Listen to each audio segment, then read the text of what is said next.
ওয়েবসাইটে দিয়ে দিব।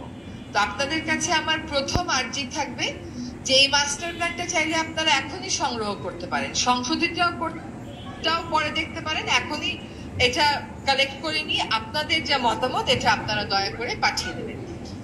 দ্বিতীয় কথা হচ্ছে হাওরে কখন বাঁধ নির্মাণ করা হবে, কিভাবে স্থানীয় উপকারভোগী ঠিক করা হবে, কাদেরকে সেই কাজে অংশগ্রহণ করাতে হবে।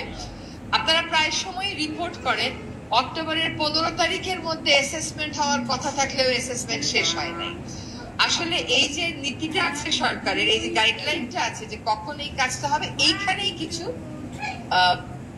গ্যাপ এরকম আছে, আমি ভুল বলবো না, গ্যাপ এরকম আছে যার কারণে মনে হয় যে কেন শুরু করলো না। কিন্তু আসলে বলেন তো আপনারা যারা হাওড় এলাকার মানুষ, হাওড়ে কি 15ই অক্টোবরের মধ্যে পানি নামে? তাহলে কেমন করে 15ই অক্টোবরের মধ্যে অ্যাসেসমেন্টের কাজটা শুরু করবে?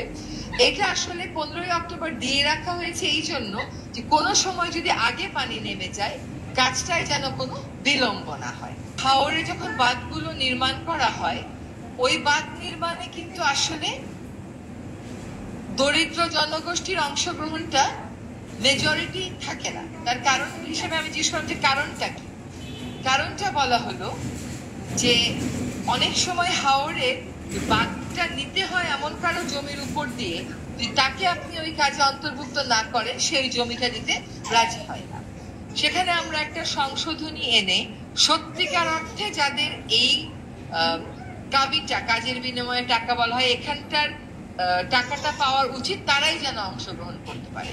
তো সেটা 50-50 হবে নাকি 70-30 হবে সেটা আমরা এখনো চিন্তা করছি, আর সময়টাও আমরা ওইভাবে ব্যাখ্যাটা দিয়ে রাখবো।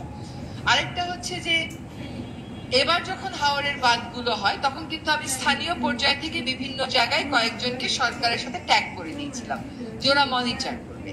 এক পর্যায়ে দেখা গেল ওই এমব্যাঙ্কমেন্ট গুলো করার ক্ষেত্রে মাটি পাওয়া যাচ্ছে না, কারণ মাটি কোথা থেকে আনে? মাটি আনে ওই যে কাবিটার ভিতরে অন্তর্ভুক্ত তার জমি থেকে তুলে নেয়। তো কৃষি জমি থেকে মাটি তুলে নিয়ে যদি আমি হাওড়ের বাঁধ করি তাহলে আমার লাভটা কি হলো? আমার তো কৃষির জন্যই এই বাঁধটা করা, সেটাও আটকানো হলো। পার্শ্ববর্তী নদীর থেকে বা জলাশয় থেকে নিয়ে আসার কথা হলো। এটাও আমাদেরকে ওই নীতিমালায় গাইডলাইনে রিফ্লেক্ট করতে হবে। আরেকটা হচ্ছে মাটি, যে বাঁধে যে পরিমাণ মাটি দেওয়ার কথা থাকে সেই পরিমাণ মাটি আসলে দেয়া হয় না। এখন সেটারও একটা মনিটরিং মেকানিজম, যদি ওই এলাকার স্থানীয় জনগোষ্ঠী ওইটার ভিতরে ইনক্লুডেড থাকে। আমাদের তো সবকিছুর মধ্যে একটা রাজনীতি আছে। তো আসলে সত্যিকার অর্থে যাদের ওই কাবিটার টাকাটা দরকার, যারা সত্যিকার অর্থে লেবার হিসেবে কাজ করতে পারবে বা কাজ করে, তাদের সংখ্যাই আমাদের সেখানে বাড়াতে হবে। যারা সত্যিকার অর্থে লেবার হিসেবে কাজ করতে পারবে বা কাজ করে, তাদের সংখ্যাই আমাদের সেখানে বাড়াতে হবে। ফলে হাওড় মাস্টার প্ল্যানের পরে দ্বিতীয় কাজটা হচ্ছে যে হাওড়ে বাঁধ সংক্রান্ত যে গাইডলাইন, সেটাও আমরা সংশোধনী প্রায় চূড়ান্ত করে এনেছি। তারপরে সকলের মতামত নিয়ে আমরা ওয়েবসাইটে দিই।